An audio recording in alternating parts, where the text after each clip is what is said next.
Hi you guys, welcome back to the channel. My name is Brad, this is the Firefighter's Financial Toolbox. Today we're going to talk about the Roth IRA and the 5-year rule. I had a subscriber ask me a question exactly about the 5-year rule and how it worked. And actually it's really 3 parts to it.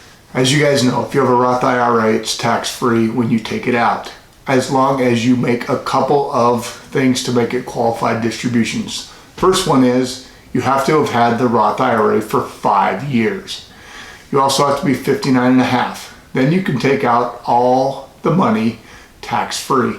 Now, as you know, you can take out contributions, penalty and tax-free anytime. So let's talk about that exactly. So let's say that in 2015, I started a Roth IRA and I put in $2,000. Fast forward to now, and I need some money. I need $2,000 to fix my car. I could take the $2,000 out because that was the original contribution. Now, I wouldn't be allowed to take the earnings on that $2,000 out. But because I started that in 2015, I actually have a start date for my Roth of January 1st, 2015. So no matter what day you started in that year, it's going to backtrack to January 1st of that year. So that's the first rule on the 5-year rule.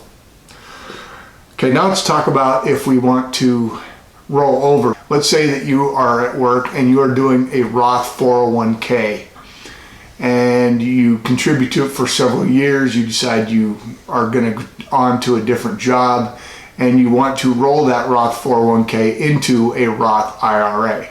You can certainly do that. It's simple. You roll it over and it's in the Roth IRA. Here's the catch. If you never had a Roth IRA previously, that was when your 5-year clock started for that Roth IRA. So you guys, for you young people out there, get those Roth IRAs started. At least fund them a little bit, even if you never have time to put more money back in. Because once you start it, if I started one today, for example, and today's December 21st, 2020, it would actually show that I started it on January 1st of 2020. So I get the whole year counting for me, even though I did it at the end. So if I did that and then I had that 401k to roll over, I would still have to wait 5 years before I could get the tax-free qualified distributions. All right, contributions are different to that.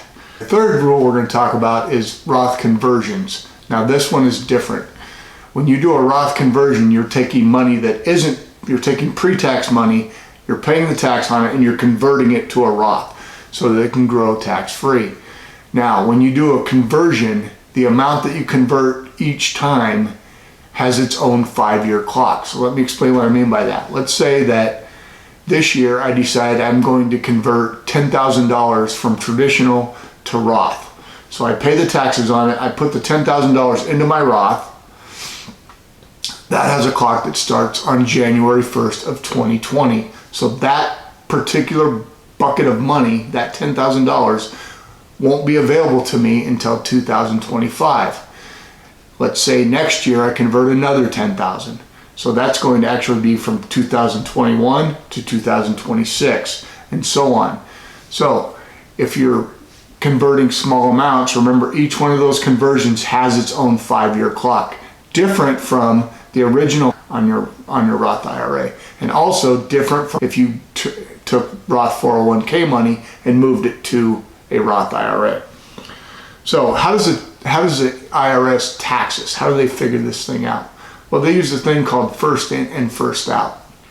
The first thing they're going to look at for money that you take out is contributions.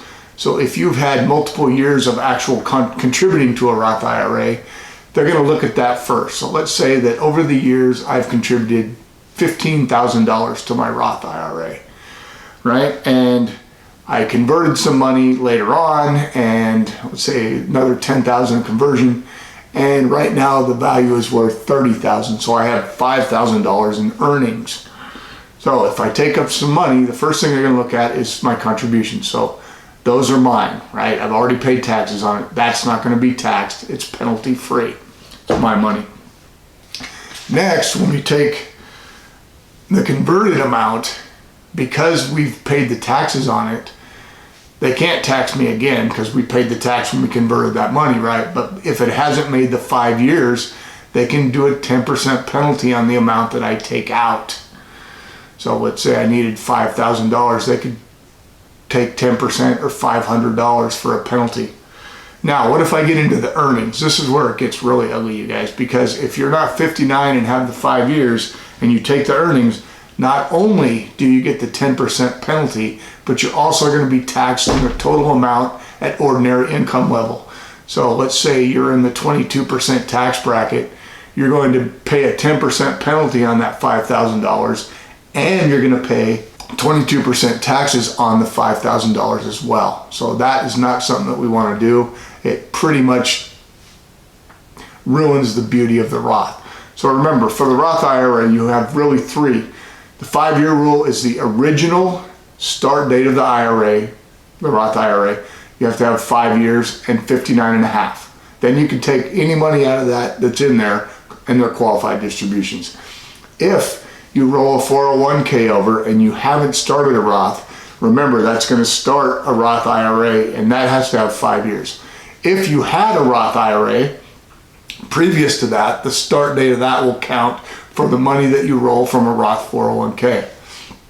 And lastly, as I said, if you do a conversion, remember each converted amount of money has its own 5-year clock. Now I know there's a lot of confusion on that, and you guys, if you have questions, go ahead and ask me in the comments down below. How many of you have converted? How many of you have done Roth conversions or rolled Roth 401ks over to Roth IRAs? Let me know in the comments. All right, you guys, just a quick video to kind of explain that after I got the question. I hope you got something out of this. If you did, do me a favor and drop me a like.